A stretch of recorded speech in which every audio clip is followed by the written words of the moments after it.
Hi everybody, my name is Sharvari Bidye and I'm a finance analyst at Strata. Today I want to discuss about the differences between commercial real estate and residential real estate investments. So let's dive in. Commercial versus residential real estate investments.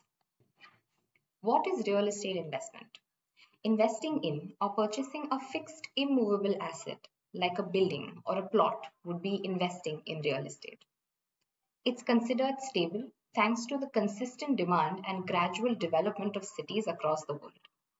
Population is something that keeps growing, and with it keeps growing infrastructure. Investments can be done by individuals or institutions, which means you could either do it yourself or you could be a part of an institution and then invest.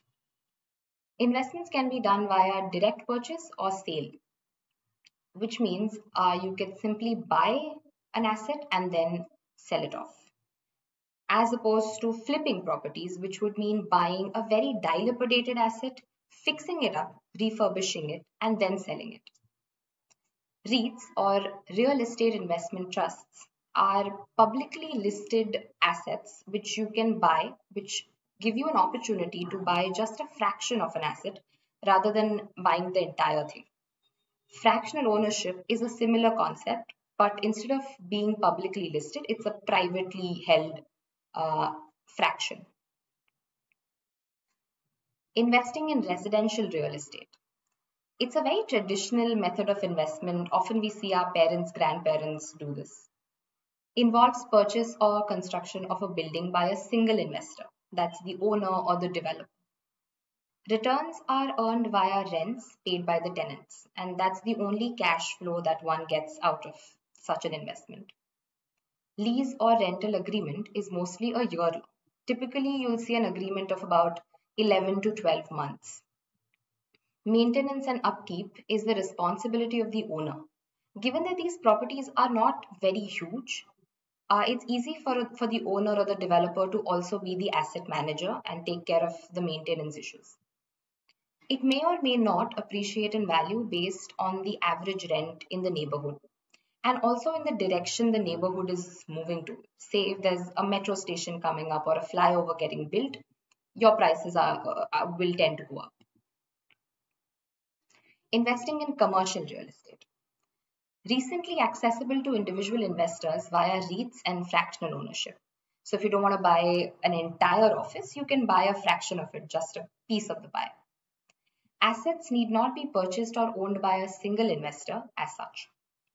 A single investor most of the times is not able to afford a huge asset of this nature, especially in commercial real estate, which is why investors tend to create an SPV or an institution that they join, and then that together purchases the asset. Returns comprise of rents as well as long-term value appreciation. So your cash flow is not just the rents, but it's also the appreciation, the capital appreciation that comes with your asset. Lease or rental agreements can be anywhere from 3 to 15 years. So your agreement is not as small as 1 year in comparison to residential real estate. A bonus point, lock-in period ensures further security of the invested amount. So in your lock-in, in a residential real estate, it will be roughly about 6 months, 5 months at best.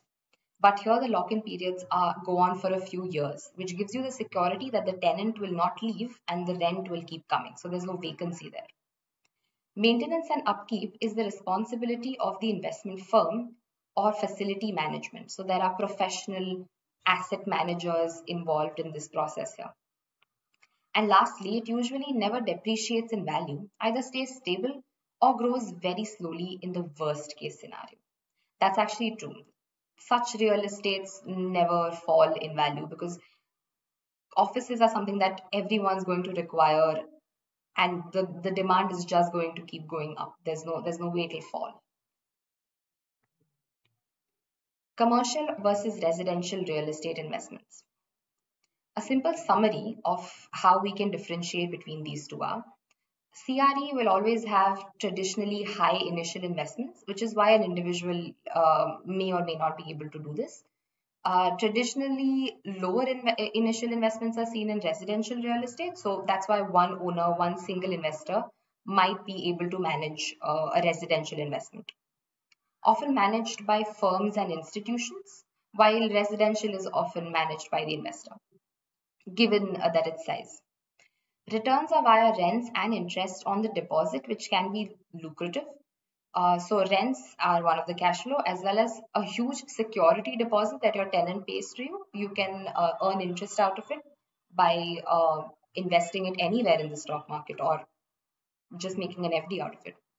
Returns are primarily via rents, so residential real estate doesn't quite have the luxury of capital appreciation as much as commercial real estate does, which is why we say that wealth growth through value appreciation is higher in CRE while negligible in RRE.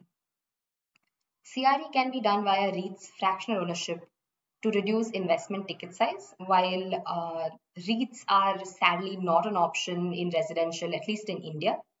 But outside, you shall find REITs of this nature.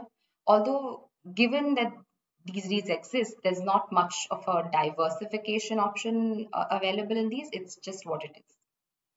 In conclusion, I just say that commercial real estate as a whole has a much higher IRR, has a better chance of growing as an investment than residential does, which is why most investors tend to choose this as their asset class of choice. I hope this was clear to all of y'all. If you have any questions, you can visit our website or you can even leave a comment under the video. Thank you.